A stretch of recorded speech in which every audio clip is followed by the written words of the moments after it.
Bonjour, ouais, c'est ma première présentation, donc j'espère que ça va aller.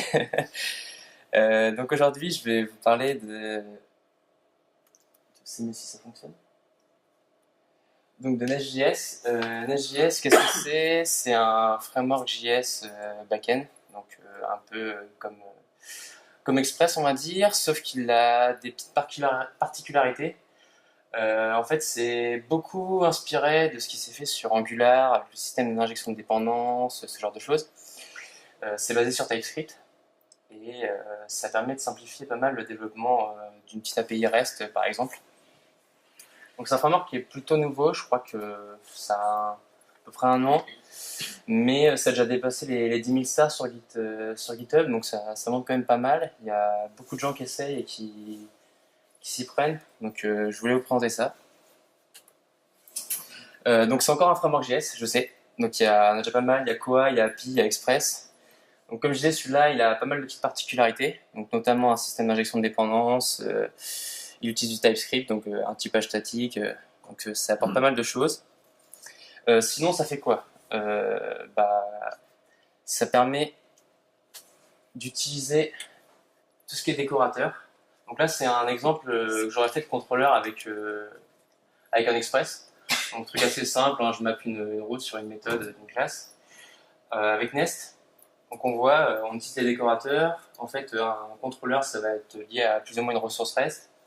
Et ensuite, on utilise des décorateurs sur chacune des méthodes en fonction de le type de méthode qu'on veut, genre get, post, put, delete. Et finalement, cette méthode, comment dire, en entrée, elle va prendre toutes les paramètres de la requête dont tu as besoin. Donc ça veut prendre le body, là c'est un passe-param ID par exemple, qui sera un type string. Et en retour, ça peut retourner une promesse, un objet de manière synchrone ou même des observables en ArcGIS si vous le souhaitez. Et donc le retour de la méthode sera directement la réponse par défaut. Donc là, si vous renvoyez un objet, donc là c'est une entreprise, et ça la sérialisera automatiquement en JSON. Donc ça simplifie quand même un peu le code par rapport à ce qui se fait sur Express. En plus, Nest, donc il y a un CLI qui permet de générer un projet vide. Et ce projet vide, il est architecturé sous forme de modules. Donc je vais vous en parler après. Et dans un module, généralement, il y a un ou plusieurs contrôleurs et des services. Donc un contrôleur, c'est comme ce que je vous ai montré juste avant. Là, c'est un contrôleur un peu plus compliqué, plus qui se rapproche de la réalité. Donc là, c'est toujours un contrôleur pardon, pour récupérer des entreprises. Donc il va prendre dans son constructeur un service qui va s'occuper de la logique métier. Donc le service est à droite, je vais en parler après. Donc comme je disais tout à l'heure, il y a plusieurs méthodes. Une pour créer une entreprise, une pour récupérer toutes les entreprises qui existent et une pour en récupérer qu'une seule.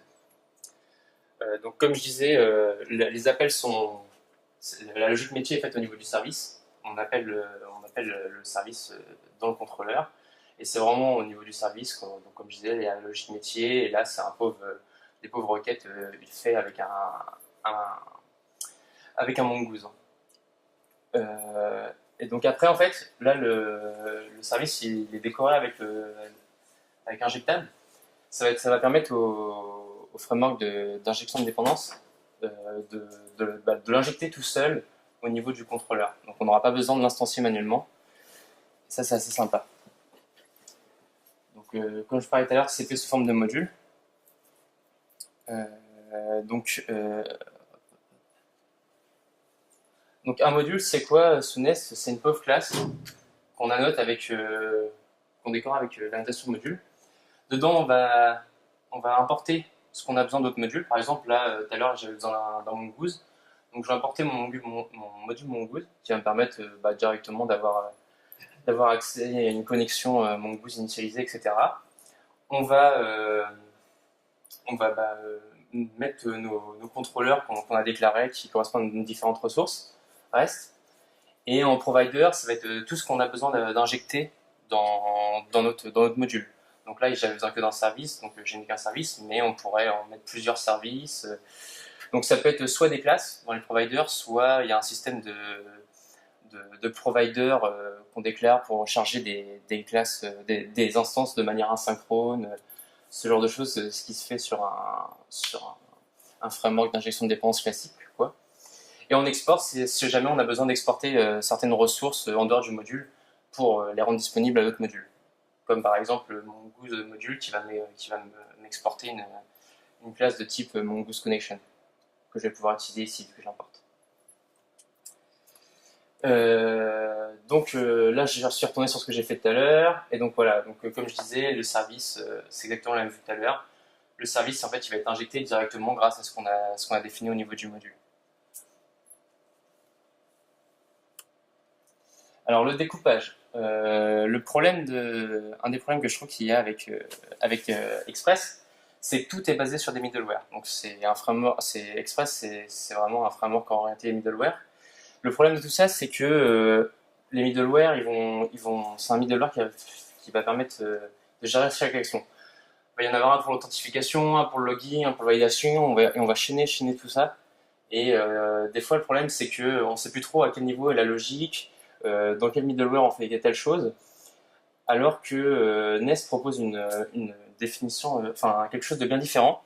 En fait, on va isoler chaque partie qu'on a besoin dans notre application. Donc, on va avoir une gestion des middleware pour gérer tous les middleware Express, en fait, de manière à réutiliser ce qui se fait déjà. Il y a plein de libs avec des middleware Express, genre pour loguer, pour faire plein de choses. Donc, on va être capable quand même de les utiliser. Et sinon, le reste, on va avoir des fonctionnalités spécifiques qui vont gérer vraiment qu'une seule chose. Donc, par exemple, les exception filters pour catcher les exceptions et retourner une erreur particulière au format JSON avec un code HTTP particulier. Les pipes qui permettent de transformer et de valider les données qu'on a en entrée. Donc, ça, c'est pareil, c'est vachement inspiré de ce qui se fait des pipes Angular. Les guards, c'est pour vérifier qu'on est authentifié, par exemple, etc. Et les intercepteurs, c'est pour tout ce qui est logique technique, mais pas logique métier. Genre, le cas que je vous ai montré tout à l'heure, c'était mon contrôleur, il retourne une promesse. Et ben finalement, grâce aux intercepteurs, grâce à l'introspection, on va voir que c'est une promesse de retourner. Et on va pouvoir dire, si c'est une promesse, tu souscris et tu retournes, tu fais un JSON pour serialize de la valeur de la promesse. Donc ça, c'est typiquement le genre de traitement qui va être fait dans un intercepteur. Donc là, c'était un petit exemple d'utilisation. Donc là, par exemple, j'utilise un intercepteur qui va me calculer la durée de chaque traitement dans chaque méthode. Un filtre qui va me gérer toutes mes exceptions pour retourner un code HTTP correspondant. Là, par exemple, le create, on va utiliser une guard pour vérifier qu'il n'y a que l'admin qui peut créer une nouvelle entreprise. Et puis ici, pour récupérer une entreprise, je vais utiliser un petit pipe pour vérifier que l'ID qui m'a fourni, c'est bien un ID qui correspond à un object ID dans ma base, enfin qui est serialisé correctement. Par exemple, si on voit 1, c'est pas un object ID Mongo valide, donc je retournerai directement une 400. Je passerai même pas dans cette méthode-là. Et puis à droite, là, c'est mon module, comme tout à l'heure. Donc dans mes providers, j'ai rajouté les différents intercepteurs, gardes, etc. que j'utilise, que j'aurai instancié. Et puis dans mon Nest module, là, j'utilise un middleware Express. Donc là, c'est Morgan, ça permet de bloquer les requêtes HTTP. Donc c'est juste pour montrer qu'on peut bien faire le lien avec les ressources qui existent sur Express. Donc on peut réutiliser pas mal de choses. Donc voilà, j'espère que ça vous a plu. Je vous invite à consulter la documentation si vous voulez utiliser le framework. Franchement, elle est vraiment très bien faite, vachement fournie. Il y a énormément d'exemples sur chacune des parties. En plus, il y a vraiment beaucoup de support du framework sur plein de choses. Donc les ORM les plus classiques, il y a un CLI comme ce qui se fait sur React, Vue, Angular pour générer un projet from scratch, générer des contrôleurs, des pipes, etc. On peut faire du GraphQL avec, donc là du coup on n'utilise plus des contrôleurs mais des résolveurs, ça marche super bien. On peut faire de la génération de documentation d'API, ça supporte les WebSockets, on peut faire des microservices avec en utilisant des services comme Redis, etc. Il y a de l'authentification avec Passport, vraiment il y a énormément de choses de supporter. Et c'est ça qui fait un peu la force du framework parce qu'il y a énormément de choses de supporter, mais ça reste cohérent. Donc c'est assez sympa. Donc voilà, je vous remercie. Si jamais vous avez des questions, ça fait un petit moment que je commence à utiliser, donc si jamais vous bloquez, vous voulez un avis sur certaines choses, N'hésitez pas à envoyer un message, il n'y a pas de souci, je répondrai sans problème. Merci. Merci.